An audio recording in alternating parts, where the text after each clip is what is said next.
තරබාරු චාමරගේ විලාපය ඉස්සෙල්ලම කියන්න ඕනේ අම්මේ තාත්තේ මේක දකින්න ඔයාට ළමයෙක් ඉන්නවනම් 9 වසරෙන් උඩ 9 ශ්‍රේණියෙන් උඩ අනිවාර්යෙන්ම ළමයිව දැනුවත් කරන්න ඕනේ මේ ගැන.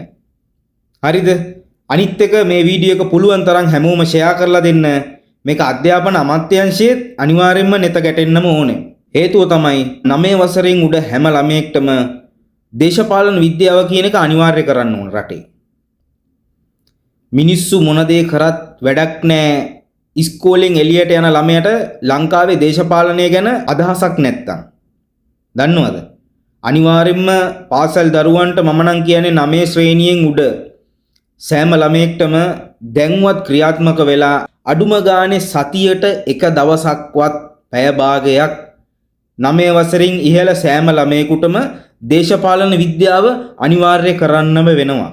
නැත්තම් මේ රට හදාගන්න බැරි වෙනවා අපිට. ඔන්න බලන්නකො මේ වීඩියෝ එක. එළවන මුන් ගෙදරින් මෙතනින් පන්නන දිනේ ළඟ ළඟ එනවා. ඒකට ලෝ සූදානම් වෙන්න. එනිසා මේක නවත්තන්න පුළුවන් වෙන්නේ ආපහු අපේ එකමුතුකින් පමණයි. මේ ඒකාබද්ධ විපක්ෂයේ ඉන්න සියලු දෙනා විතරක් නෙමෙයි සමගි ජනබලවේගයේ සමගි ජනබල සන්ධානයේ ඔය ජන පෙරමුණේ මේ සියලු දෙනා පොඩි දෙයක් ඇති අරගෙන ඇතුළට දාන්න. ඉස්කෝලවල මේවා ප්‍රොජෙක්ටර් දාලා පෙන්වන්න ඕන දන්නවද? ළමයිට තේරුම් කරලා දෙන්න ඕන පුතේ මෙන්න මුන් තමයි සක්කිලි. මුන් තමයි ඔය රටවල් කාපු යුන්. බලන්න ලැජ්ජ නැතුමුයින් කියන කතා කියලා ළමයිට අනිවාර්යෙන්ම තේරුම් කරලා දෙන්නම ඕනේ. ළමයිට උගන්වන්න ඕන. පුතේ මේ බලන්න ලංකාවේ දේශපාලනඥයෙක් ස්ටේජ් එකක් උඩට නැගලා කරපු කතාව මෙන්න දියුණු රටක දේශපාලනඥයෙක්ගේ කතාව කියලා ළමයිට අනිවාර්යෙන් මෙහෙම උගන්වන්න ඕනේ. නැත්තම් ළමයිට කිසි අයිඩියා එකක් නැහැනේ. දැන් මුන් මේ චණ්ඩි වගේ නැගලා කතා කරාම දැන් මේ මුන් කියන්නේ මොකද්ද? අපි දූෂිතයෝ තමයි. ඒ වුණාට එහෙම කරාට ඒක අදාළ නැහැ අපිට ආයි ඡන්දෙ දෙන්න. මුන් ඩිරෙක්ට් කියන්නේ පුදුම වැඩක් නේ යකෝ.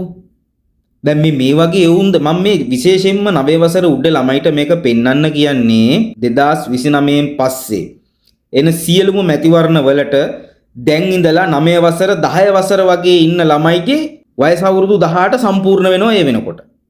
හරිද? එතකොට ඒ ළමයිට තෝරලා බේරලා ඡන්දයක් දාගන්නේ මෙහෙමයි පුතේ. මේ සක්කිලින්ගෙන් බේරිලා ඡන්දයක් ප්‍රකාශ කරන්නේ මෙහෙමයි පුතේ කියලා ළමයිට අදහසක් දෙන්න පුළුවන් ඔළුවට. අඩුම ගානේ දේශපාලන විද්‍යාව නැතත් දේශපාලනයක් ගැන ලොකු උනන්දුවක් නැතත් ලොකු අදහසක් නැතත් ළමයිට හරිත් මගක් තෝරගන්න උදව් කරන්න පුළුවන් මේ වැඩේ. මොකද එහෙම නැතුව මේක හදන්න වෙන්නේ නැහැ මේ රට නැත්තම්. ඉස්සරහට එන ළමයිට කිසිම තේරුමක් නැහැනේ. මොකද ගෙදරින් උනත් ඡන්දෙ දෙනවා නම් එහෙම දේ පක්ෂයකට මිනිස්සුත් ළමයිව එතනට තමයි පුෂ් කරන්නේ. ඒක තමයි ලංකාවේ ඡන්ද සංස්කෘතිය. සාමාන්‍යයෙන් ඡන්දය කියන එකේ සංස්කෘතිය ඒක තමයි ලංකාවේ.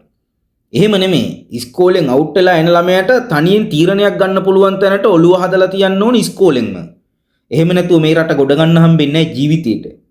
මොකද ඔය සක්කිලි මොන දේ කරත් ඕකුන්ගේ පස්සෙන් තාම යන්නේ උන් ඉන්නවනේ.